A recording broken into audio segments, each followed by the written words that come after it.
సోదరి సోదరులారా, ప్రభు అయిన దేవుడు ఈ రాత్రి వేళ ఇలాగున ఈ మందిరములో మీ అందరితో కలిసి ఆయన సన్నిధిలో సహవాసం చేసే భాగ్యాన్ని అల్పుడనైన నాకు అనుగ్రహించిన దానిని బట్టి మొదటిగా దేవునికి కృతజ్ఞతాస్తుతులు చెల్లిస్తున్నాను. అలాగే ఈ కృతజ్ఞతాస్తుతి కూడికకు ప్రేమతో ఆహ్వానించిన గాంధీనగర్ క్రిస్టియన్ అసెంబ్లీ పెద్దలకు, సోదర సోదరులైన మీ అందరికీ ప్రభు నామమున ప్రేమ వందనాలు తెలియజేస్తున్నాను. గత నెలలోనే నేను మీ మధ్య ఉండడం జరిగింది.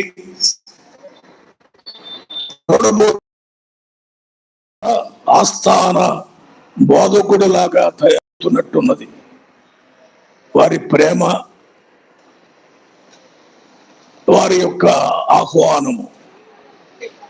మరి ఈ రాత్రి వేళ కూడా ప్రభు గత నెలలో జరిగించిన ఆ సువార్త ఉజ్జీవ సభలను బట్టి ప్రభువుని స్తుతిస్తూ కృతజ్ఞతగా ఈ కూడికను వారు ఏర్పాటు చేసుకున్నారు. ఈ సమయంలో గ్రంథములో నుండి దేవుని వాక్యాన్ని మనం ధ్యానం చేద్దాం. పాత నిబంధన గ్రంథములో నుండి కీర్తనల గ్రంథము 92వ కీర్తన మొదటి నుండి అలాగే అక్కడక్కడ కొన్ని వచనాలు నేను చదువుతాను. బైబిల్ గ్రంథములు చూడగలిగిన వారందరూ దయచేసి తెరచి చూడవలసినదిగా ప్రేమతో మనవి. యెహోవాను స్తుతించుట మంచిది, మహోన్నతుడా నీ నామమును కీర్తించుట మంచిది. 4వ వచనం, 10 తంతుల స్వరమండలముతోను గంభీర ధ్వని గల సితారాతోను ప్రచురించుట మంచిది. ఎందుకనగా యెహోవా నీ కార్యము చేత నీవు నన్ను సంతోషపరచుచున్నావు. నీ చేతి పనులను బట్టి నేను ఉత్సహించుచున్నా. యెహోవా నీ కార్యములు ఎంత దొడ్డవి, నీ ఆలోచనలు అతి గంభీరములు. పశుప్రాయులు వాటిని గ్రహింపరు, అవివేకులు వివేచింపరు. అలాగే 12వ వచనం, నీతిమంతులు తాళ వృక్షము వలె మొవ్వు వేయుదురు, లెబానోను మీది దేవదారు వృక్షము వలె వారు ఎదుగుదురు.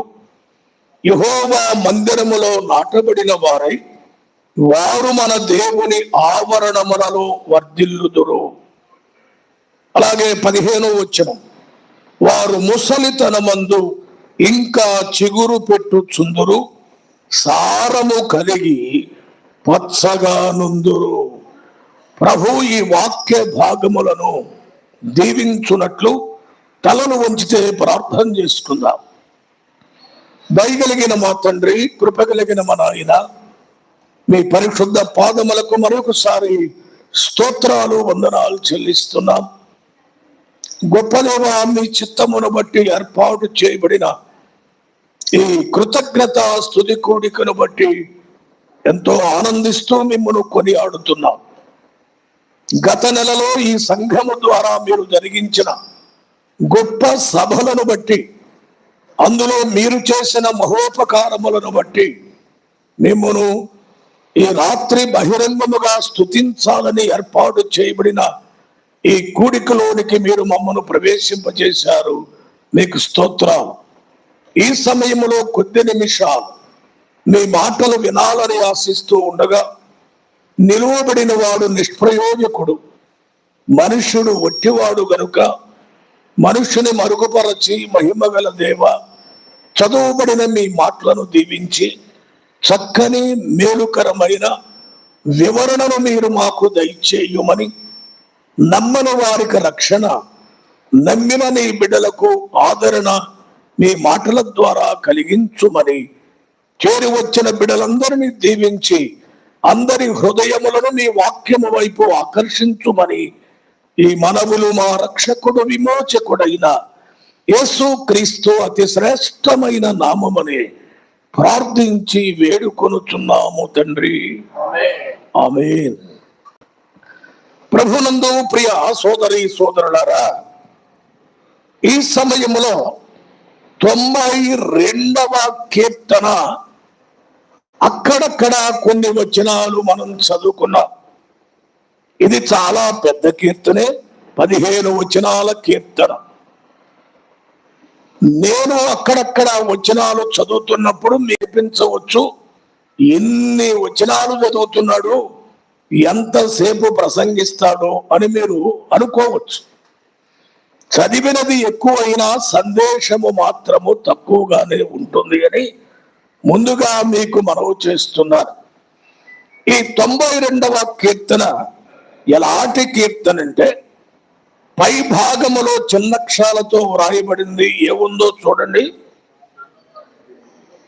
పెద్దగా అనాలి. విశ్రాంతి దినమునకు తగిన కీర్తన. ఇశ్రాయేలీయుల ప్రజలు విశ్రాంతి దినమున ఈ కీర్తన పాడుతారు వారి మందిరాలలో. ఏ దినము? విశ్రాంతి దినము. మరి విశ్రాంతి దినము అంటే ఏ దినము? ఏమన్నారండి? రెండు రకాలుగా ఉంది వ్యవహారం. విశ్రాంతి దినం అంటే ఏ దినం? రకామని చెప్పాలి. ఆదివారమా? శభాష్, మీ అందరికీ వందనాలు.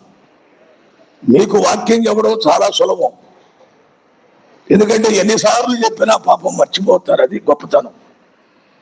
విశ్రాంతి దినము అంటే శనివారము, ఆదివారం కాదు. అది యూదుల ప్రార్థనా దినము. మరి మన దినమేది? అపోస్తలుల కార్యముల గ్రంథము 20వ అధ్యాయము 7వ వచనము. అపోస్తలుల కార్యముల గ్రంథము 20వ అధ్యాయము 7వ వచనము. ఆదివారమున మేము రొట్టె విరుచుటకు కూడినప్పుడు. మన దినమేది? మన విశ్రాంతి దినము వారము కాము. మనము ఆదివారము ప్రభు దినము, పునరుద్ధాన దినమునకు చెందిన వారము. అర్థమైందా అండి? బైబిల్లో ఎప్పుడు ఎక్కడ విశ్రాంతి దినము వచ్చినా కళ్ళు మూసుకునేది శనివారమే, ఆదివారానికి అవకాశం లేదు. తెలియక చాలా మంది పెద్దలు కూడా ఆదివారం స్తోత్రాలు చెల్లించేటప్పుడు అంటారు, ప్రభువా ఈ విశ్రాంతి దినమును నీవు మాకు ఇచ్చినందుకు నీకు స్తోత్రాలు అంటారట. పెద్దగారికి తెలియదు. ఇక అంతవరకైతే పర్వాలా. ఇంకా కొంతమంది అంటారు, ఈ సబ్బాతు దినమును మాకు ఇచ్చిన. సబ్బాత్ అంటే తెలుసు అసలు మీకు? తెలియదు, కానీ ఇది మాత్రం వాడుతుంటారు. మనది సబ్బాతు దినము కాదు, మనది విశ్రాంతి దినము కాదు. మన దినము ప్రభువు దినము, దాని పేరే ఆదివారము. అయితే మనము ఆదివారం పాడేవాళ్ళం. ఎవరి? ఇశ్రాయేలీయులు శనివారం పాడతారు ఈ కీర్తన. ఏమిటి కీర్తనలో ఉన్నది? చదవండి. యెహోవాను స్తుతించుట మంచిది. ఎంత బాగుంది లైన్ అండి. ఈ కూడిక స్తుతి కూడిక గనుక మొదటిగా ఈ కీర్తనలో పేర్కొనబడిన మాట ఏమిటంటే, యెహోవాను స్తుతించుట మంచిది. ఇది నేర్చుకోవాలి మనం. అనేది మంచిది. ఎందుకు చూస్తే 147వ మొదటి వచనాన్ని చదువుదాం. 147వ కీర్తన మొదటి వచనము. యెహోవాను స్తుతించుడి, మన దేవునికి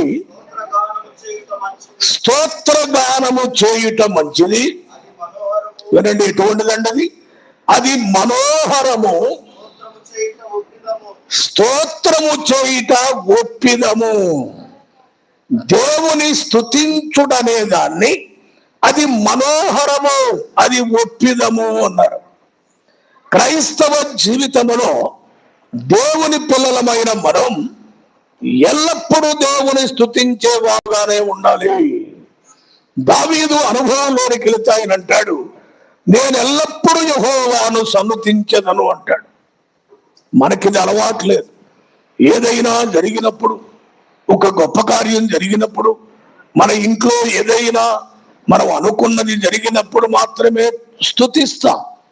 కాదు కాదు, ఎల్లప్పుడూ స్తుతిస్తాడు దావీదు. ఈ సత్యాన్ని మనం జాగ్రత్తగా గమనించాలి. యెహోవాను స్తుతించుట మంచిది అన్నాడు. 2వ లైన్లో ఏముందో చూడండి. మహోన్నతుడా నీ నామమును కీర్తించుట మంచిది. ఈ భాష గమనించాలి. ఊరికే మనం చదువుకుంటా వెళితే మాధుర్యం ఉండదు. 1వ లైన్లో అన్నాడు యెహోవాను స్తుతించుట మంచిది. ఆ 2వ లైన్లో యెహోవా ఎవరన్నాడు? ప్రారంభమే మహోన్నతుడా అన్నాడు. మన దేవుడు మహోన్నతమైన దేవుడు. ఏదో కొంతమంది అంటారులే, యెహోవా పెద్ద దేవుడు, యేసుక్రీస్తు చిన్న దేవుడు. ఏమండి, ఏది పెద్ద బొమ్మ ఒకటి నిలబెట్టి కాళ్ళ దగ్గర ఒక చిన్న బొమ్మ ఉంటుంటుంది. అది కాదు మనది ఇక్కడ. అసలు పెద్ద దేవుడు చిన్న దేవుడు అని బైబిల్ ఎక్కడ చెబుతుంది? మనం చెప్పే మాటలకి. మన దేవుడు మహోన్నతుడు.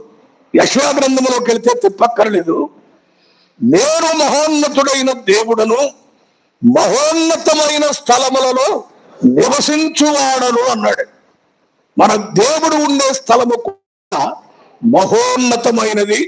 ఆయన యొక్క శక్తి మహోన్నతమైనది. ఇప్పుడు అంటాడు, మహోన్నతుడా నీ నామమును కీర్తించుట. దేన్నండి? అసలు ఆయనే మహోన్నతుడైతే భక్తుడు రాస్తున్నాడు, నీ నామమును కీర్తించుట మంచిది. అంటే మీరు చూడాలి, దేవుని నామములో ఉన్న శక్తిని ఇప్పుడు మనం గమనించాలి. దేవుడే మహోన్నతుడు. పైగా భక్తుడు అన్నాడు, నీ నామమును కీర్తించుట మంచిది. ఏమిటి? మన దేవుని నామములో ఉన్న గొప్పతనము, మన దేవుని నామాన్ని కీర్తించవలసిన అవసరత ఏమిటి అని చూస్తే జాగ్రత్తగా బైబిల్ గ్రంథాన్ని చూడాలి. అన్ని చెప్పుకోవడానికి రాత్రి సమయం ఉండదు, కానీ అవసరమైన మాటలే జ్ఞాపకానికి. నెహెమ్యా గ్రంథము 9వ అధ్యాయము 5వ వచనాన్ని చదువుదాం.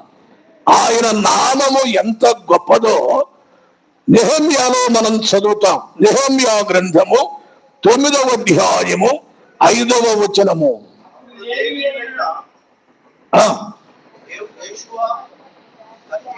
చదవండి.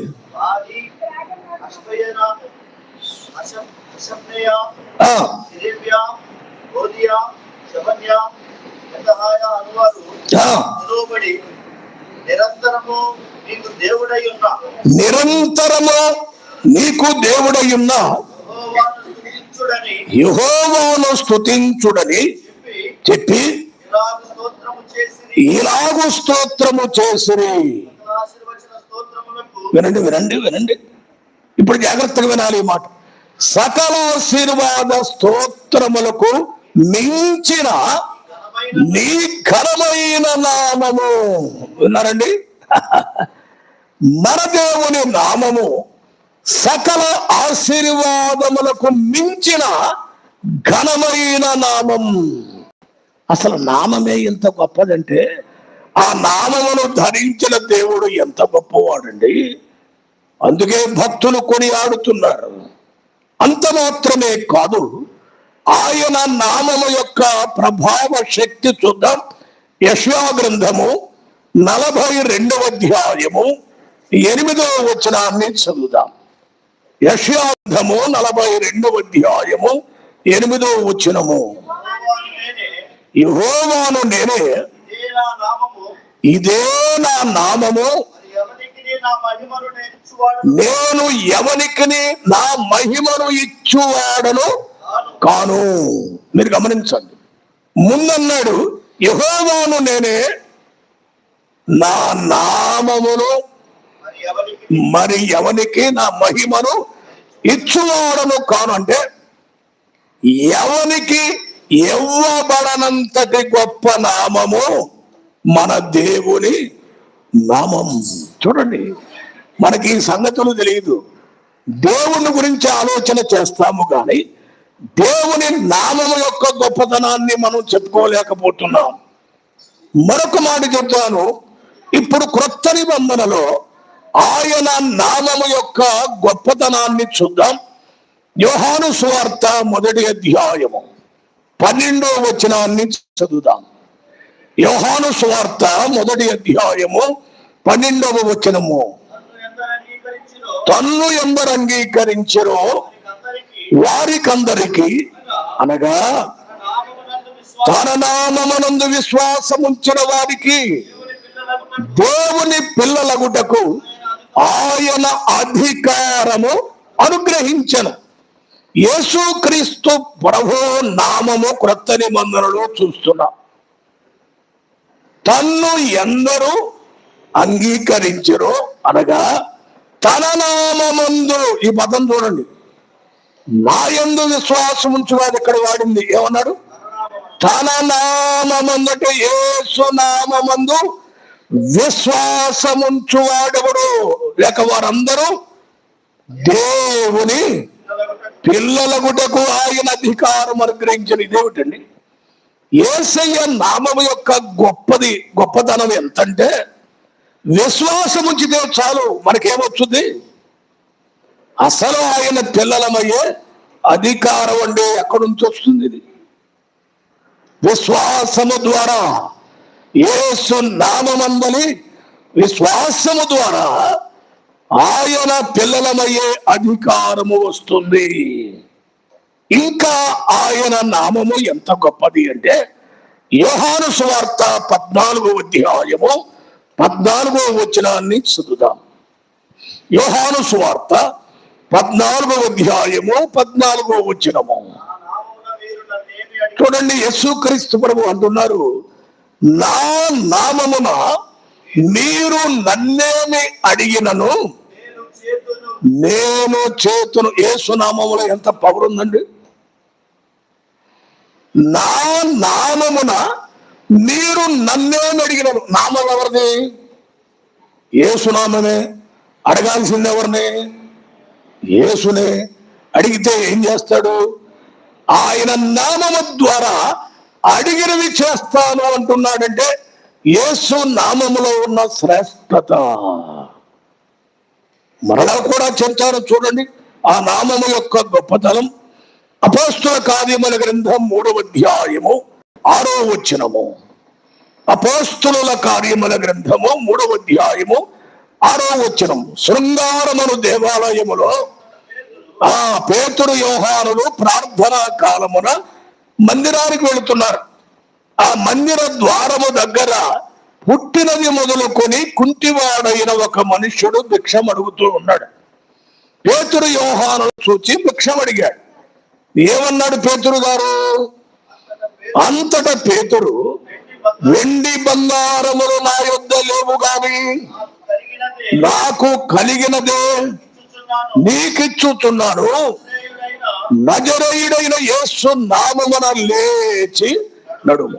అప్పుడు పేతురు దగ్గర ఏముంది? డబ్బులు ఉన్నాయా? వెండి నాణ్యాలు లేవు, బంగారు నాణ్యాలు లేవు.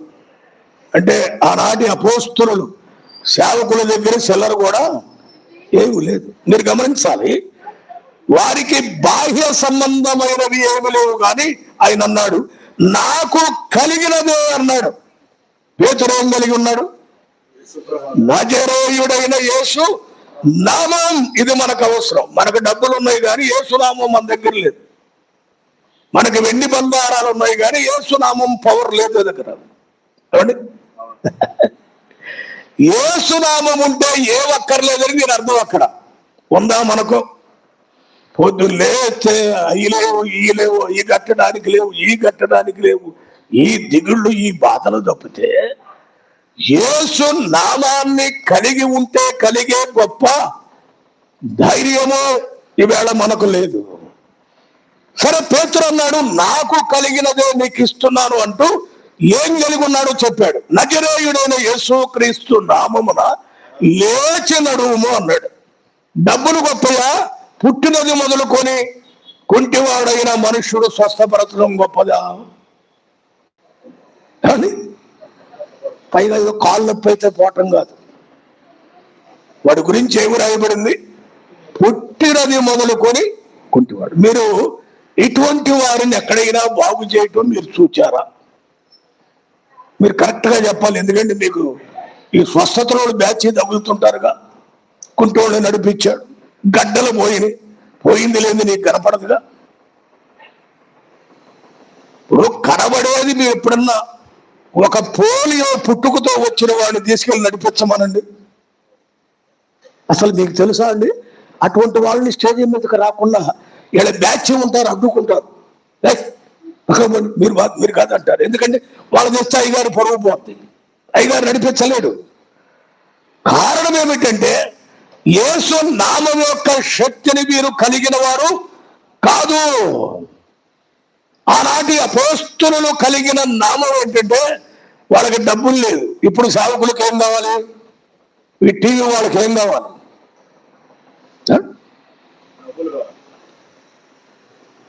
మరి అంత పెద్దోళ్ళు కదా వాళ్ళు. మెంబర్షిప్లు చేరండి కదండి, డబ్బాలు తీసుకోండి. మరి ఇదే ఉంటుంది మీకేది? యేసున్న మీరే ఆయన నామంలో మీరు పోషింపబడరా? మీకెందుకు డబ్బులు? ఎవరో పేద సేవకులు అంటే వాడుకుంటే మంచిది, కానీ మీకెందుకు డబ్బులు? ఇదిగో యూట్యూబ్ చూస్తున్నారు కదా, తాట తీస్తున్నారు ఇప్పుడు ఈ బోధకులందరినీ. ఈ ఇతరులు క్రైస్తవులు కాకుండా ఇతరులలో నుంచి కన్వర్ట్ అయిన ఈ కార్పొరేటెడ్ బోధకుల్ని యోకుతున్నారు. కృష్ణ మాదిగారి వాళ్ళు చూడండి మీరు ఆ స్టేట్మెంట్. క్రైస్తవులు అంటున్నారు కానీ అసలు ఈ బోధకుల సంగతి ఏమిటి అని పేర్లెత్తి ఆయన చెబుతుంటే వినేవారికి మతిపోతుంది ఎంత మ్యాటర్ ఉందా అని. యేసు నామము కలిగితే డబ్బులక్కర్లా, శక్తి వేరండి. వాడు నడవమంటే నడుస్తాడు. అంతేకాదు మరొక గొప్ప మాట మనం ఎరిగి ఉన్నాం. అపోస్తుల కార్యముల గ్రంథం 4వ అధ్యాయం 12వ వచనములో ఆయన నామము యొక్క శక్తి మరి ఎవని వలననో రక్షణ కలుగదు, ఈ నామముననే మనము రక్షణ పొందవలెను గాని ఆకాశము క్రింద మనుషులలో ఇయ్యబడిన ఏ నామమున మనము రక్షణ ఏ నామములండి? యేసు నామము తప్పితే ఏ నామములో రక్షణ లేదు. లోకములో ఎన్నో నామాలు ఉండవచ్చు కానీ ఆ నామాల వలన ఏం గడవదు. వినటానికి బాగుంటాయి, పాటలు పాడుతుంటారు. ఆయన నామము శతకోటి అని వాడతారు. శతకోటి కాకపోతే కోటాను కోట్లు అయితే మాత్రం ప్రయోజనం ఏముంది? ఏమండి, యేసు నామము ఘోర దుష్టత్వంలో ఉన్న పాపిని రక్షించే నామం. అంత అద్భుతం అండి. రాజమండ్రి వెళితే జైల్లో ఉన్న భయంకరుడు నరహంతకులను మార్చిన నామము యేసు నామం. అసలు జైల్లోనే బాప్తీసం తోటి జైల్లోనే మందిరం ఉందంట. వారందరూ మార్చబడడానికి కారణం ఏ నామం? డిపార్ట్మెంటు గవర్నమెంట్ వల్ల కాదు, యేసు నామము ఒక్కటే ఎటువంటి ఘోర పాపాత్ములనైనా రక్షించే నామం. అందుకే ఇక్కడ అన్నాడు, మహోన్నతుడా నీ నామమును కీర్తించుట మంచిది. సరే, ఈ గొప్ప నామం కలిగిన దేవుడు ఏం చేస్తాడు? 4వ వచనం చదవండి. 4వ వచనం,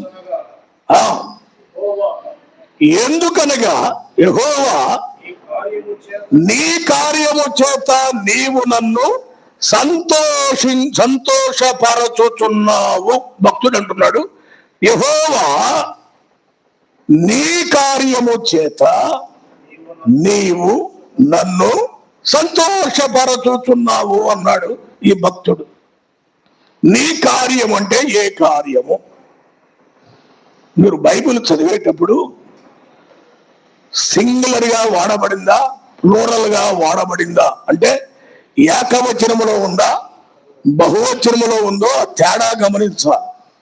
ఇప్పుడు మనం చదివిన ఈ వచనములో 4లో ఏముందంటే, యెహోవా నీ కార్యము చేత నీవు నన్ను సంతోషపరుచుతున్నావు. ఇప్పుడు 5వ వచనం 2వ లైన్లో ఏముంది? యెహోవా నీ కార్యములు ఎంత దొడ్డవి. పైన ఏంటి? నీ కార్యం ఏమిటి? కిందకు వచ్చేటప్పటికి నీ కార్యములు ఏంటి? ఏమిటి ఆ తేడా? ఎందుకు వచ్చింది ఆ మార్పు? ఏమిటి నీ కార్యము? ఎందుకనగా యెహోవా నీ కార్యము చేత నీవు నన్ను సంతోషపరచుతున్నావు అన్నాడు. యేసుక్రీస్తు ప్రభువారు ఆయన చేసిన కార్యము గొప్పది ఏది? ఏ కార్యం చేశాడండి ఆయన? ఏమీ లేదులే నాయన, స్వామి నా తలనొప్పి తగ్గించాడు, నా కడుపులో నొప్పి తగ్గించాడు. ఇదొక గొడవ? అసలు ఏమిటి గొడవ? కొంచెం ఈ కొబ్బరిలోనికి ప్రార్థన చేసి నాయన, ఇప్పుడు ఆడవడో చేస్తుంటాడు, మా దగ్గరికి కూడా తెచ్చి శేషాలు ఇస్తున్నారు. ఏమండి, ఇదే గొడవ? అసలు బైబిల్ ఏం చెప్తుంది ఇక్కడ? భక్తుడన్నాడు, నీవు చేసిన కార్యము నన్ను ఎంతో, లేక నన్ను సంతోషపరచుచున్నది. మానవ జీవితాలను సంతోషపరిచే కార్యము యేసుక్రీస్తు ప్రభువారు ఏం చేశారు? ఏ కార్యం చేశారు? కానీ ఈ రోజులన్నీ ఏ రోజులు? ఏమండి, ఏం సౌండ్ పడిపోయింది? నేనేమనుకోని చెప్పండి. ఏమండి, వీటి పేరు శ్రమల దినాలు, ఇంగ్లీష్లో లెంట్ డేస్ కదా. సరే, శ్రమలు ఎవరికో తర్వాత సంగతి, కానీ శ్రమల దినాలు దేని గురించి పాడతారు? నాకు ఆన్సర్ చేయాలి మీరు. ఏ పాటలు పాడతారు? శిలువ శ్రమలే పాటలే బాగుంటాయి, కానీ నాకు ఒక పాట తెలుసు. ఎంతో వింత ఎంతో చింత యేసునాథు మరణం అంతా. మంచిదే, ఎంతో చింత అది. ఏమండి, ఆయన మరణం చింత అంటున్నారే, యేసుక్రీస్తు మరణం వలన చింత ఉందా, సంతోషం ఉందా? ఇదేంటంటే మళ్ళీ ఇటు తిరిగారు.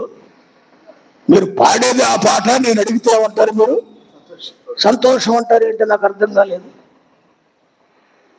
అసలు మర్మాన్ని మనం మర్చిపోతున్నాం. నీవు చేసిన కార్యం అంటే ప్రపంచ చరిత్రలో ఎవడు ఎన్నడూ ఎప్పుడు చేయని గొప్ప కార్యాన్ని యేసుక్రీస్తు ప్రభు ఒక్కడు మాత్రమే చేశాడు. అదే గొప్ప కార్యము, అదే శిలువ కార్యము. ఫిలిప్పీయులకు రాసిన పత్రిక 2వ అధ్యాయము 5వ వచనము నుండి మనం చదివితే, 6లోకి మనం వస్తే, దేవుని స్వరూపము కలిగిన వాడైన ఆయన దేవునితో సమానుడిగా ఉండుట విడిచిపెట్టకూడని భాగ్యమని ఎంచుకొనక మనుష్యుల పోలికగా పుట్టి. ఏమండి, దేవుడే పోలికలోకి వచ్చాడు. నేను మిమ్మల్ని అడుగుతా, ఏమనుకోబాకండి. దేవుడు మనుషుల పోలికలో పుట్టినవాడు ఎవడు? కాబట్టి మీరు లోకంలోనే ఉన్నారు కదా. దేవుడు మనుషుల పోలికగా పుట్టాడు, ఫలానా ఆయన ఉన్నాడని చెప్పగలరా? రకరకాల అవతారాలలో పుట్టారు, కానీ మనుషుని అవతారములో ఎవరు పుట్టలేదు. నెంబర్ 1 గుర్తుపెట్టుకోండి. మనుషుని పోలికగా దేవుడు పుట్టాడు. తర్వాత అండి, 2వ మాట, మనుషులలో కూడా మహారాజు వంశానికి చెందిన వాడుగా లేడు ఆయన. దాసుని స్వరూపము, దిగువ తక్కువ లోకి వెళ్ళిపోయాడు. అంతే, దాసుడి స్వరూపములోనికి వెళ్ళాడు. తర్వాత అన్నాడు, తన్ను తానే రిక్తుడు, అంటే ఎంటీ, ఏమి లేని వాడుగా అయిపోయాడు. తర్వాత అండి, మరణము పొందినంతగా, శిలువ మరణము పొందినంతగా విధేయత చూపిన వాడు. ఇప్పుడు నేను మిమ్మల్ని అడుగుతాను, యేసుక్రీస్తు ప్రభువు వారు ఎందుకు శిలువ మరణం పొందారు? మరి పాటలు పాడుతున్నాగా మనకు తెలియాలిగా, ఎందుకు శిలువ మరణం పొందాడు ఆయన? అదేం ప్రశ్నలండి, ప్రతి సంవత్సరం వచ్చింది ఏదో చేస్తుంటాం, పండుగ చేసుకుంటాంలేండి, ఈ గొడవ అంతా మాకేం తెలుసు అంటారా? తెలియకపోతే చేయబాకండి, తెలుసుకొని చేయండి. ఎందుకు యేసుక్రీస్తు ప్రభు వారు శిలువ మరణం పొందాడు? ఆ శిలువ అయిందేనా? ఆ శిలువ మరణం ఆయన పొందడానికి అర్హుడా? మరి ఆయన గురించి సర్టిఫికెట్ బైబిల్ ఇస్తుంది. ఆయన ఏ పాపము చేయలేదు, ఆయన నోట ఏ కపటమైనను లేదు, దూషింపబడి బదులు. ఇటువంటి వాడు ఎక్కడున్నాడండి అసలు? అంతేకాదు, ఆయన పొందిన మరణము ఆయన మరణం కాదు, అది నీవు నేను పొందవలసిన మరణం. ఆయన ఎక్కిన శిలువ ఆయనది కాదు, అది నీవు నేను ఎక్కవలసిన శిలువ. ఆయన చేతులలో కాదు, మన చేతులలో మేకులు కొట్టాలి. ఆయన కాళ్ళలో కాదు, మన కాళ్ళలో మేకులు కొట్టాలి. దుర్మార్గపు నడతలు, చేయరాని పనులు చేసి భయంకరమైన ఆలోచనలు కలిగి ఉంటే ముళ్ళ కిరీటం మనకు పెట్టాల్సింది ఆయనకి పెట్టారంటే పేతురు రాస్తాడు, ఆయన మన శిక్షను భరించాడు, మనకు రక్షణను అనుగ్రహించాడు. ఏమిటండి ఎంత గొప్పదని! ఆయన్ని పట్టించినోడు అన్నాడు, నిరపరాధ రక్తాన్ని అప్పగించాను అన్నాడు. ఆయనను తీర్పు తీర్చిన పిలాతు అన్నాడు, ఈయన నిజముగా నీతిమంతుడు అన్నాడు. ఆయనను పొడిచిన రాణువాడన్నాడు, ఈ నీతిమంతుడు అన్నాడు. పిలాతు భార్య అంది, నీవు ఆ నీతిమంతుడు జోలికి పోవద్దు. ఎక్కడ చూసినా నీతిమంతుడు నీతిమంతుడు నీతిమంతుడు. ప్రక్కనున్న దొంగల్లో ఒకడన్నాడు, ఈయన అయితే ఏ తప్పిదమును చేయలేదు, మనకైతే ఈ శిక్ష న్యాయమే అన్నాడు. తప్పిదము లేనివాడు, నీతిమంతుడైన వాడు, నేరము లేనివాడు. మరి ఇదేమిటండి, ఎందుకు మరణాన్ని, శిలువ మరణాన్ని పొందాడంటే బైబిల్ అంటుంది అన్యాయపు తీర్పు నొందిన వాడు. అర్థమైందండి? మన కొరకు ఆయన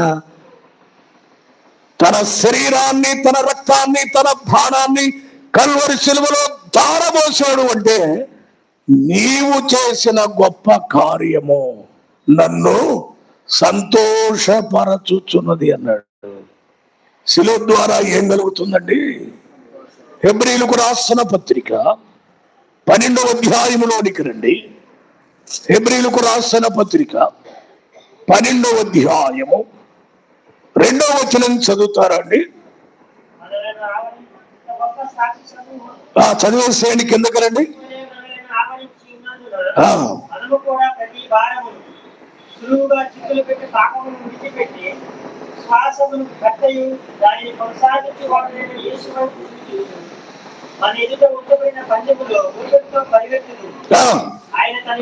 ఆయన తన ఎదుట ఉంచబడిన ఆనందము కొరకై అవమానమును నిర్లక్ష్య పెట్టి శిలువను సహించి దేవుని సింహాసనము యొక్క, చాలండి, అద్భుతమైన మాటలండి.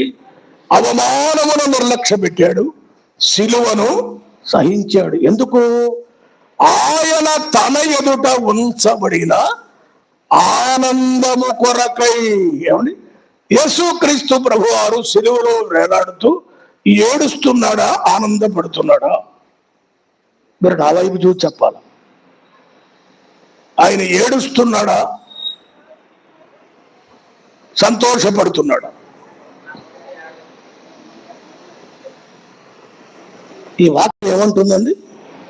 ఆయన తన ఎదుట ఉంచబడిన ఆనందం. శిలువలో ఆయన మేకులు కొడుతున్నా, ఉమ్మొస్తున్నా, చెంప మీద కొట్టిన, చిత్రహింసలు చేసిన ఆయన ఎదురు చూస్తున్నాడు. ఎందుకంటే ఎదురు ఏదో ఆనందం ఉందంట. ఏమిటి ఆనందము అంటే, నీవు నేనే. ఎవరినైతే శిలువ మరణము ద్వారా, రక్త ప్రోక్షణ ద్వారా ఆయన బిడ్డలుగా ఆకర్షించుకున్నాడో ఆ సమూహం అంతా ఆయన కళ్ళ ముందు కనబడుతుంటే ఆయన అనుకుంటున్నాడు, ఆహా, ఈ మరణము ద్వారా కదా, ఈ శిలువ మరణము ద్వారా కదా, ఈ రక్త ప్రోక్షణ ద్వారా కదా ఎంత మందిని నేను నా బిడ్డలుగా సంపాదించుకున్నానని ఆయనకి ఏం కనబడుతుంది? అది ఆయన ఆనందానికి కారణము మనమే. సరే, నేను ఇంకొక మాట చెప్పాలి. ఆయన చేసిన కార్యాన్ని బట్టి ఆయనకు ఆనందం, మరి మనకు ఆనందం ఉందా? ఇప్పుడు ఈ కీర్తనకారుడు ఏమన్నాడు? ఏం చదివాం చూడండి మరలా. నీ కార్యము చేత నీవు నన్ను సంతోషపరుచుతున్నావు. మరి ఆయన కార్యం చేసినందువల్ల మనకు సంతోషం ఉందా? నేను చెప్తే ఇది తెలుసండి అంటారా? అందుకే ముందే చెప్పమంటున్నా కదండి. పేతురు రాసిన మొదటి పత్రిక 1వ అధ్యాయము 8వ వచనం చదవండి. పేతురు రాసిన మొదటి పత్రిక 1వ అధ్యాయం 8వ వచనం. మీరాయనను చూడకపోయినను ఆయనను ప్రేమించుతున్నారు. ఇప్పుడు ఆయనను మీరు కన్నులారా చూడకయే విశ్వసించుచు మీ విశ్వాసమునకు ఫలమును అనగా ఆత్మరక్షణను పొందుచు చెప్పన సత్యమును మహిమాయుక్తములైన సంతోషము గలవారై ఆనందించుచున్నారు. ఆనందం ఉందా లేదా? సంతోషం ఉందా లేదా? ఎవరికి? ఎవరు యేసు క్రీస్తును చూడకుండా విశ్వసిస్తారో వారందరికీ ఏం కలుగుతుందండి? ఎటువంటి ఆనందం, ఎటువంటి సంతోషం? అది చెప్పన సత్యమును, అన్స్పీకబుల్ జాయ్ అన్నాడు ఇంగ్లీష్ లో. మాటలతో చెప్పేది ఎవరిని? రక్షింపబడిన వాడి రక్షణ అది మాటలతో చెప్పేది. వాడికి ఎంత ఆనందం ఉంటుందో మీకు తెలియదు, నమ్మితేగా తెలియటానికి. నమ్మిన వారికి తెలుసు ఈ ఆనందం. ఫాక్స్ గారు కెనడా దేశానికి చెందినవాడు, మన ప్రియతమ దైవ సేవకులు. ఆయన గురించి తెలుసుకోండి. మన అసెంబ్లీస్ లో ఆయన పితామహుడు. కెనడా దేశానికి చెందిన ఆయన ఇండియా దేశానికి సేవకుడుగా వచ్చి, ఇండియాలో ఆంధ్రప్రదేశ్కు వచ్చి, ఆంధ్రప్రదేశ్లో అనంతపురంలో సేవకుడుగా, ఒక మిషన్ సంఘానికి సేవకుడుగా వచ్చాడు. ఆయన బ్రదర్ల వాడు కాదు. ఆయన ఈ తెల్లదొరలందరూ ఎండాకాలం ఏం చేస్తారంటే, ఎక్కడెక్కడ ఏ రాష్ట్రాల్లో ఉన్నారో వాళ్ళందరూ మద్రాసు చేరుకుంటారు. బెంగళూరు కానీ మద్రాసు కానీ చేరుతారు. ఎందుకంటే ఎండలకు తట్టుకోలేక చల్లదనం. అప్పుడు వారు బైబిల్ క్యాంపులు పెట్టుకుంటారు, రిపోర్ట్లు చెప్పుకుంటుంటారు. మీరు ఏ స్టేట్ నుండి వచ్చారని ఒక దొరగారిని అడుగుతారు, ఆయన సేవ చెబుతాడు, ఇంకొక దొరని అడుగుతారు, ఇలా చెప్తారు. అక్కడ ఉన్న దైవజనుడు ఎవరంటే హ్యాన్లీ బర్డ్, గుర్తుపెట్టుకోండి పేరు. ఆయన పేరు హ్యాన్లీ బర్డ్. ఆయన ఎవరు అంటే జార్జ్ ముల్లర్ గారు విశ్వాస వీరుడు, ప్రార్థనపరుడు. ఆయన సంఘము నుంచి వచ్చిన మిషనరీ హ్యాన్లీ బర్డ్ గారు, బ్రదరన్ మిషనరీ. అది హ్యాన్లీ బర్డ్ గారు బోధ చేస్తూ ఆ బైబిల్ క్లాసులో మాట్లాడుతూ ఉంటే ఫాక్స్ గారికి ఆశ్చర్యమైంది. ఏమిటి సంగతులు నాకు తెలియదే, నేను బోధిస్తున్నాను కానీ తెలియదే అని ఫాదర్ గారు హ్యాన్లీ బర్డ్ గారిని ప్రశ్నలు ఇచ్చాడు. హ్యాన్లీ బర్డ్ గారు బైబిల్లో నుండి సమాధానాలు చెప్పినప్పుడు ఫాక్స్ గారు వెంటనే అనంతపూర్ వెళ్ళిపోయి మిషన్కి రాజీనామా చేశాడు. నేను ఇందులో ఉండడం లేదు, వాక్య సత్యాన్ని నేను తెలుసుకున్నాను, నేను ఈ మిషన్ లో పనిచేయను అన్నాడు. వారన్నారు, బెడ్డింగ్ తీసుకొని, ఈయన బెడ్డింగ్ గుడి బయట అవతల పడేసి గెట్ అవుట్, నువ్వు మా మందిరంలో కూడా ఉండటానికి వెళ్ళలేదన్నారు. అయినా పర్వాలేదన్నాడు, బయటికి వెళ్ళిపోయాడు. అగ్రిప్ప గారనే ఒక దైవజనుడు ఆయనతో పాటు క్యాటకిస్ట్ గా ఉండేవాడు, ఆయన కూడా బయటకు వచ్చాడు. అగ్రిప్ప గారి ఇంటి దగ్గర గుర్రపపాక లాంటి ఇంట్లో ఒక యాప చెట్టు కింద ఫాక్స్ గారు ఈయన గంజి తాగుతూ అలాగే ఉంటూ సేవ చేస్తూ ఉన్నారు. ఎందుకు ఇవన్నీ చెప్తున్నాను అంటే, ఆయన కెనడాలో ఉన్నప్పుడు యవనస్తుడుగా రక్షింపబడ్డాడు. రక్షింపబడిన తర్వాత ఆయన ఆనందం ఎంత గొప్పదంటే, ఇంట్లో ప్రతి వాళ్ళు అంటాడట, నువ్వు రక్షింపబడ్డావా అంటాడంట. ఫాక్స్ గారికి ఒక అన్నగారు ఉన్నాడు, కదిలాడితే వాళ్ళ అన్నను అంటాడట, రే నువ్వు రక్షణ పొందావా అంటాడంట. వాళ్ళన్నంటాడు, నువ్వెవడరా నాకు చెప్పడానికి, నేను నీకంటే పెద్దవాడిని రా, సీనియర్ని రా, నేను చర్చిలో మెంబర్షిప్ కలిగిన వాడిని, నాకు ఎన్ని అనవసరం, నువ్వు రక్షణ పొందావా లేదా. పొద్దుగోకులు ఇదే, అన్న కనబడితే చాలు ఇంట్లో అడుగుతున్నాడంట. ఇక అన్నగారికి కోపం వచ్చి వాళ్ళ అమ్మకి చెప్పాడట, అమ్మ ఇక లాభం లేదు, వాడన్నా ఉండాలి, నేనన్నా ఉండాలి, పెద్ద చిన్నలేదు, వీడు మాట్లాడితే రక్షణ పొందేవని మా ఎంట పడతాడేమిటి, కుదరదు అని వాద వేసుకున్నాడు. ఇప్పుడు వాళ్ళ అమ్మెల్లి ఫాక్స్ గారు ఏ చర్చికి వెళ్తాడో కెనడాలో, అక్కడికి వెళ్ళి పాస్టర్ గారిని అడిగిందట, ఏమండి పాస్టర్ గారు, ఏమిటి మా వాడి గొడవ, వీడు ఇంట్లో కనబడ్డ వాళ్ళందరినీ, వాళ్ళ అన్నను కూడా రక్షణ పొందేవా అని హింసిస్తున్నాడు, వాడికి ఏదో రక్షణ పిచ్చి పెట్టినట్టుందండి, ఇంట్లో గొడవలు అవుతున్నాయి అని పాస్టర్ గారికి చెప్పిందండి. పాస్టర్ గారు ఏమనాలి, అమ్మా రేపు కోటానికి వచ్చినప్పుడు నేను పిలిచి మాట్లాడతాలే, ఏమనుకోబాకండి అనాలి. ఆయన అట్టన్లా. వీళ్ళమ్మ ఎప్పుడైతే మా వాడికి రక్షణ పిచ్చి పట్టిందో నువ్వు చెప్పాలి వాడికి అందో, పాస్టర్ గారు అన్నాడట, అమ్మా నీ కొడుకుకు పట్టిన రక్షణ పిచ్చి నా సంఘంలో అందరికి పెడితే ఎంత బాగుండమ్మా అన్నాడట ఆయన. ఆ రక్షణ ఆనందం అనేది అలాంటిది. అందుకే ఫాక్స్ గారు చనిపోయే వరకు మీరు చూడండి, మీకు తెలియదు, క్రైస్తవ నిరీక్షణ పత్రికలు ఒక పెద్ద పత్రిక రాశాడు ఆయన. తెలుగు ఎంఏ చేశాడు, తెలుగులో ప్రసంగించాడు, తెలుగులో పత్రికలు రాశాడు, తెలుగులో పుస్తకాలు రాశాడు. పత్రికలో చివరి ఏమి రాస్తాడంటే, ఇట్లు రక్షింపబడి ఆనందించుతున్న ఎస్ ఫాక్స్ అంటూ మీరు రక్షింపబడితేరా అని క్వశ్చన్ మార్క్ వేస్తాడు ఆయన. రక్షణ అనేది ఎంత ఆనందం అండి. ఈ రాత్రి దేవుని వాక్యాన్ని వింటున్నప్పుడు ఇలారా మీరందరూ కూడా రక్షింపబడిన వారేనా. సరే నేను తొందరగా ముగించాలి. తర్వాత చూడండి, నీ కార్యం అంటే యేసుక్రీస్తు ప్రభువు చేసిన శిలువ కార్యం. 5వ వచనం చదవండి.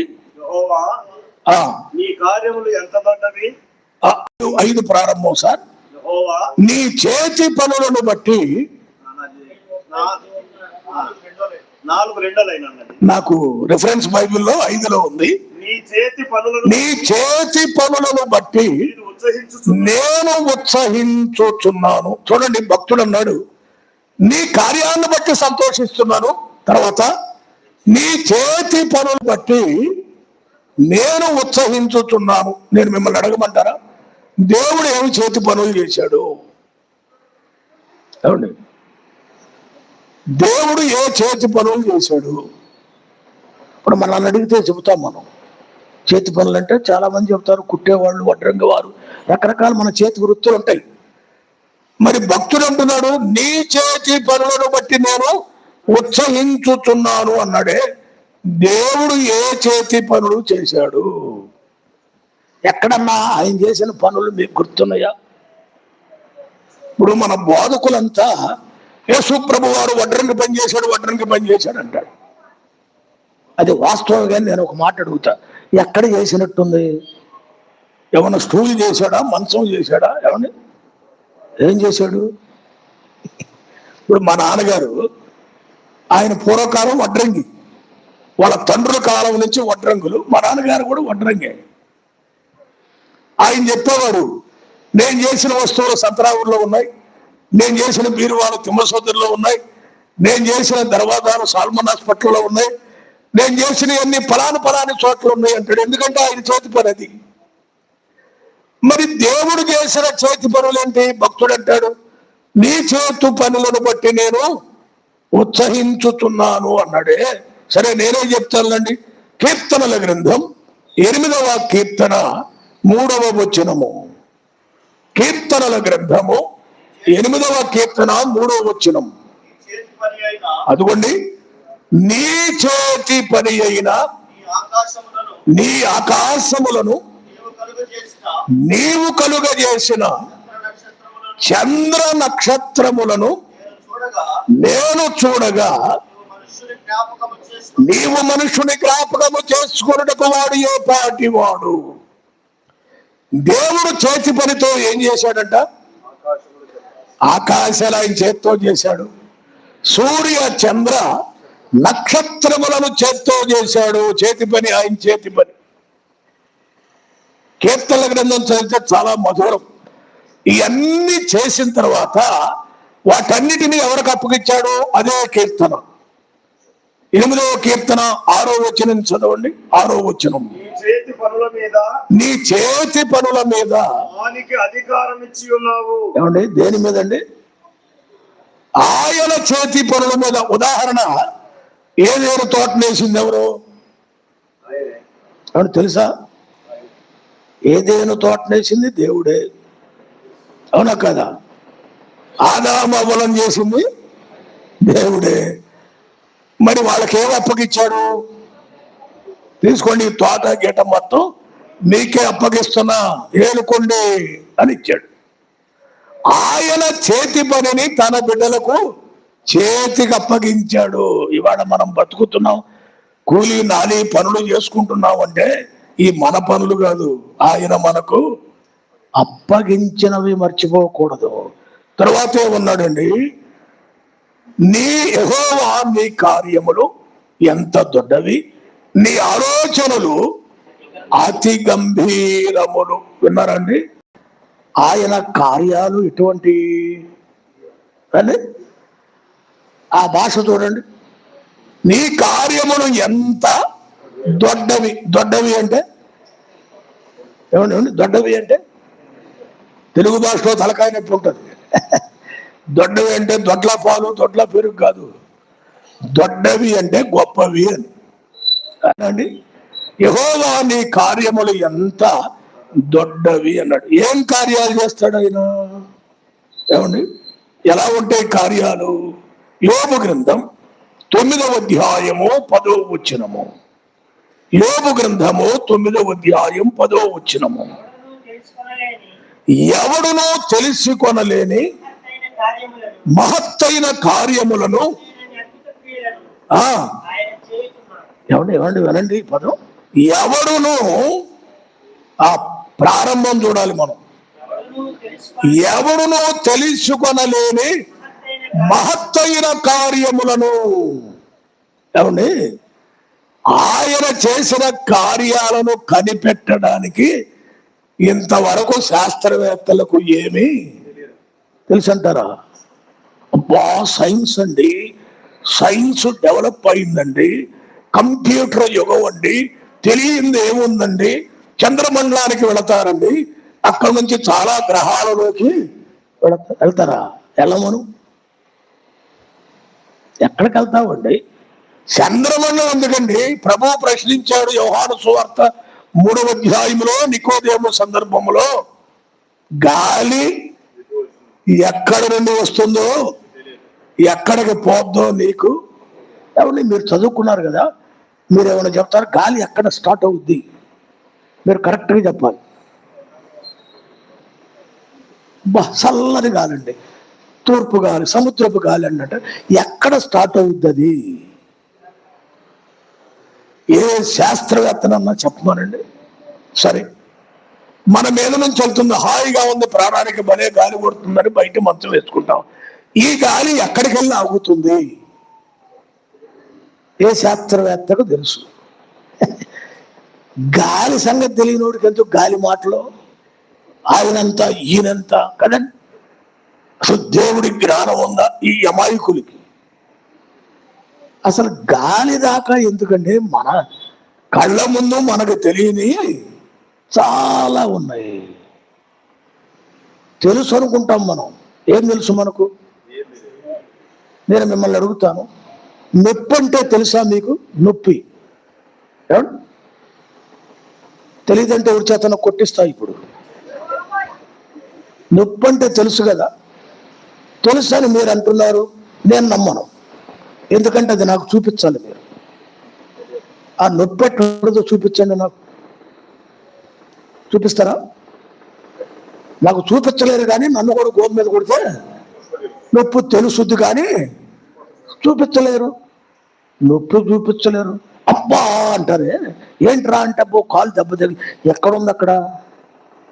ఏంట్రా అంత నొప్పి ఎక్కడుందిరా అంటే ఏమేమి ఉండదే, నొప్పి తెలియదు నీకు, ఎక్కువ మాట్లాడుతుంటావు.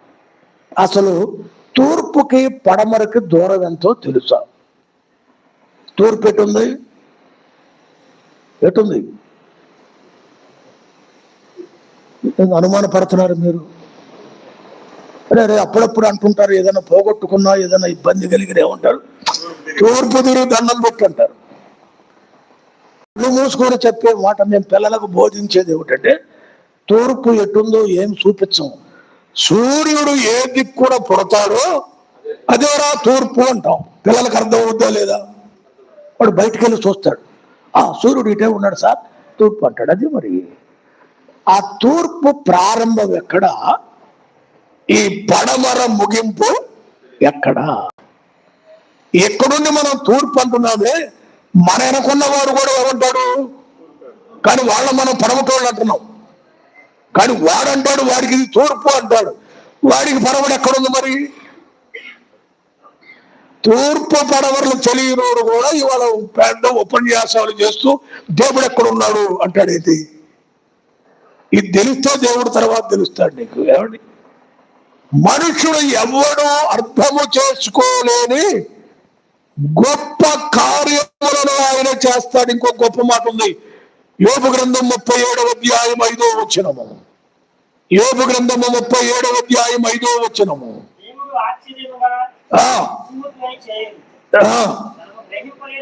మనము గ్రహింపలేని గొప్ప కార్యములను దేవుడు చేసే కార్యాలు ఎట్టున్నాయి? మనము గ్రహింపలేని కార్యములు. పిహెచ్డీ చేసినా కూడా అర్థం కాదు, అదవుతుందండి. సైంటిస్టులుగా చదివినా కూడా అర్థము కాదు. మనము గ్రహింపలేని గొప్ప కార్యాలు చేస్తాడు. సరే, చాలా టైం అయింది కనుక ముగింపు మాటల్లోనికి వద్దాం. తర్వాత చూడండి, భక్తుడు ఏమన్నాడు, నీ ఆలోచనలు అతి గంభీరములు. నీ ఆలోచన అన్నాడు. దేవుడికి ఆలోచనలు ఉంటాయా? దేవుడికి ఆలోచనలు ఉంటాయా? మనకు ఆలోచనలు ఉంటాయా? ఉండవా? అసలు నిద్ర పట్టట్లేదు అన్నయ్య గారు, వద్దన్న ఆలోచనలు వచ్చే పడుతున్నాయి. ఆ దెబ్బగా బీపీ పెరగటం, ఆ డాక్టర్లు ఏమంటారంటే ఆలోచన తగ్గించుకోవాలి. ఆయనకేం తెలుసు, తగ్గించుకోండి, తగ్గుద్దా ఏంది. అందుకని తెలివి వాళ్ళు ఏం చేస్తారంటే స్లీపింగ్ టాబ్లెట్స్ ఇస్తారు, పడుకోబోయే ముందు ఇది వేసుకోని. మీకు తెలుసు కదా, చదువుకున్నారు. మాత్ర వల్ల మనిషి పండుకుంటాడు కానీ మనసు పండుకోదు. ఇది నేర్చుకోండి మీరు. ఆ బెల్ట్ వేసుకున్న కన్నయ్య గారు కమ్మగా నిద్ర పట్టింది. దేనికి పట్టింది? శరీరానికి పట్టింది కానీ నీ మనసుకు పట్ల. అందుకే స్ట్రోకులు, అందుకే పెరాలసిస్లు. అది పనిచేస్తుంది కనుక దెబ్బతింటున్నావు. మానవుడు గ్రహించలేడు దేవుని కార్యాలను, దేవుని ఆలోచనలు గ్రహించలేడు.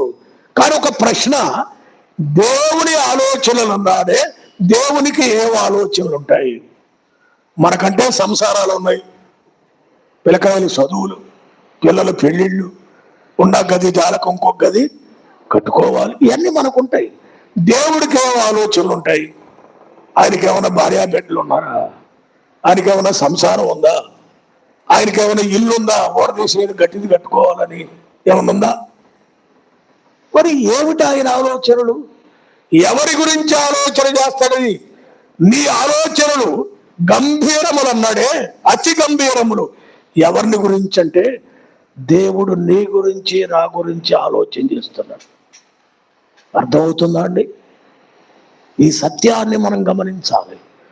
మన గురించి దేవుడు ఆలోచన చేస్తున్నాడు. మన వారు ఎవరు ఆలోచించేవారు? అసలు మీకు గుర్తుందా? బైబిల్ తిప్పుకొని చెప్పండి. యెషయా గ్రంథం 9వ అధ్యాయం 6వ వచనం. అయ్యగారు చెప్పేశాడు. ఆయన పుట్టక ముందే ఆయన గురించి యెషయా రాశాడు. ఆయన ఆలోచన కర్త. ఎవరి గురించి ఆలోచన చేస్తాడు యేసు ప్రభు? మన గురించి ఆలోచన చేస్తున్నాడు. దిగులు పడబాక. నీవు ఆయన బిడ్డవైతే, నీవు ఆయన విశ్వాసం ఉంచి రక్షింపబడి ఆయన మార్గంలో ఉన్న బిడ్డవైతే, నీ కొరకు ఆయన ఆలోచన చేస్తున్న గంభీరమైన ఆలోచనలు నీకేం చేయాలి? అని ఆయన ఆలోచనలో ఉన్నాడు. అద్భుతమైన సంగతులు ఇవి మనం చూస్తాం. ఎంత ఆలోచనలు చేస్తాడు. 40వ కీర్తన 5వ వచనము. 40వ కీర్తన 5వ వచనము. యెహోవా నా దేవా, నీవు మా యెడల జరిగించిన ఆశ్చర్య క్రియలను విన్నారా? ఇప్పుడు అర్థమైందండి. మా యెడల నీకున్న తలంపులు అంటే మనలను గూర్చే ఆయన ఆలోచన చేస్తున్నాడు. ఎన్ని ఆలోచనలు? బహు విస్తారములు, అవి లెక్కించవలనుకుంటేవా, అవి లెక్కకు మించి ఉన్నవి. లెక్కలేని ఆలోచనలు మన పక్షంగా ఆయన చేస్తున్నాడు. మనం నిద్రపోతుంటాం కానీ ఆయన ఆలోచన చేస్తుంటాడు మన కోసం. మనం తిరుగుతూ మన పనుల్లో ఉంటాము కానీ ఈ బిడ్డకు నేను ఏం చేయాలి అని ఆలోచనలో ఆయన ఉంటాడు. సరేనండి. 12వ వచనం చదవండి. 12వ వచనం. నీతిమంతులు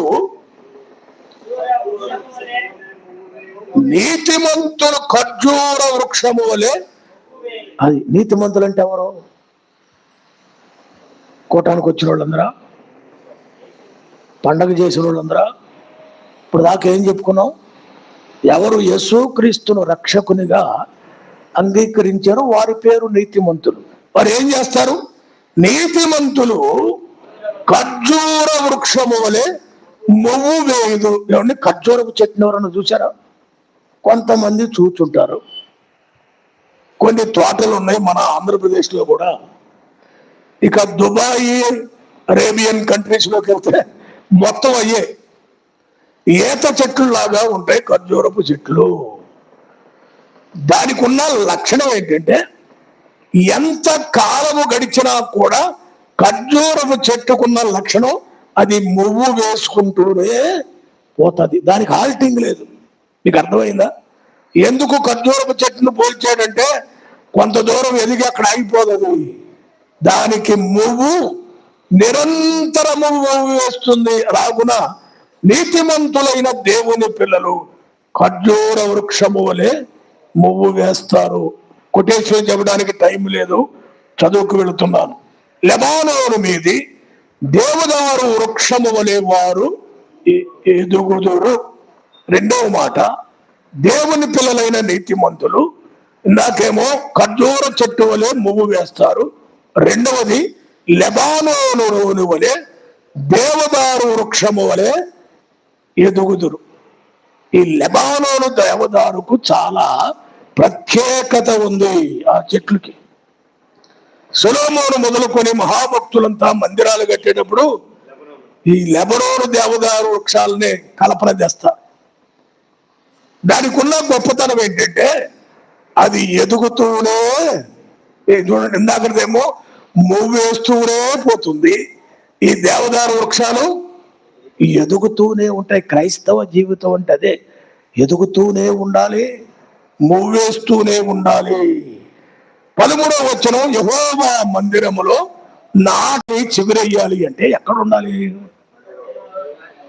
మన తోట, మన మందిరం. మందిరంలో మనం ఏమవ్వాలి? నాటపట్టడానికి రావడానికి తేడా ఏంటి? నాటబడడానికి వచ్చిపోవడానికి తేడా ఏంటి?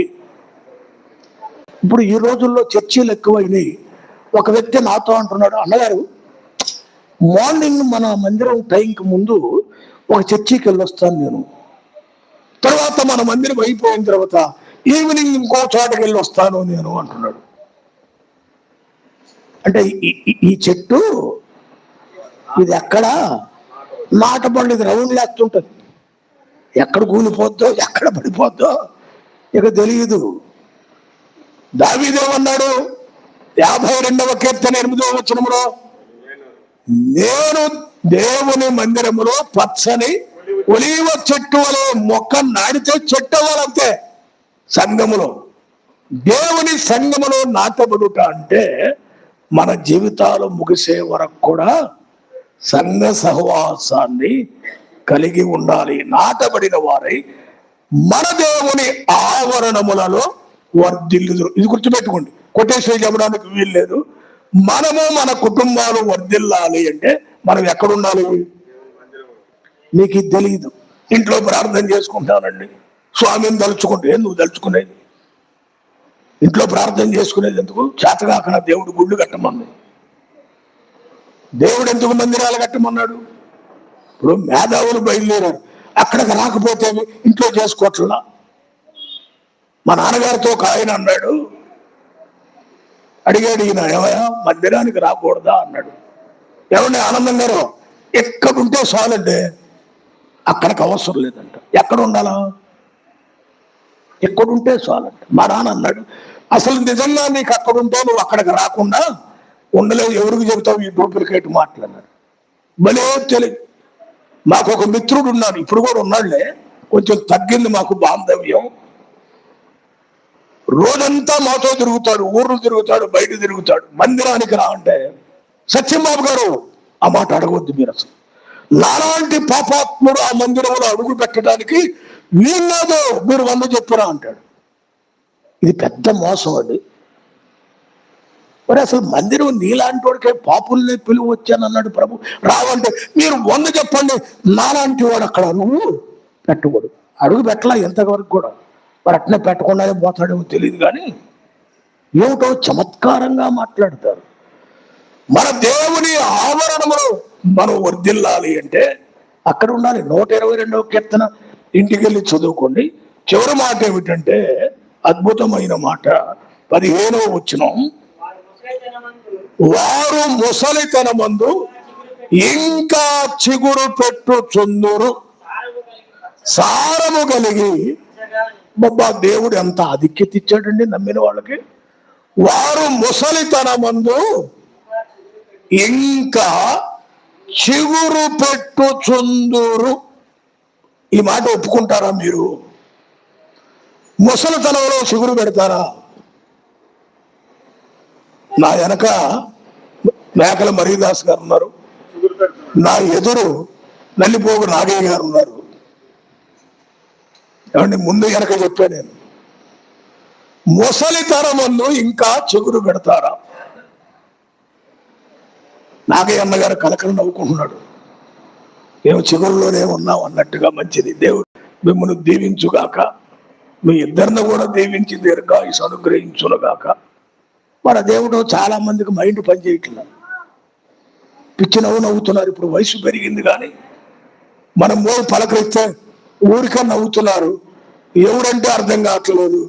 ఏమండి ముసలితనంలో దెబ్బతిన్న కేసులు ఉన్నాయి, కానీ మీరు జాగ్రత్తగా గుర్తుపెట్టుకోండి, ఆయన కొరకు నమ్మకముగా ఎవరైతే ఆయనను సేవిస్తూ అనుదిన జీవితంలో క్రమంగా ఉంటారో వారు ముసలితనమందు కూడా ఏమవుతారండి?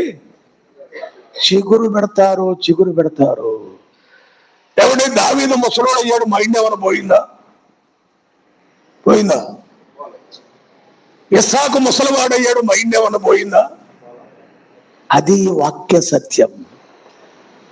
అంత మాత్రమే కాదు, మరొక మాట అన్నాడు, సారము కలిగి పచ్చగా ఉందురు అన్నాడు. ఈ వృద్ధులైన భక్తుల దగ్గర ఏముంటది?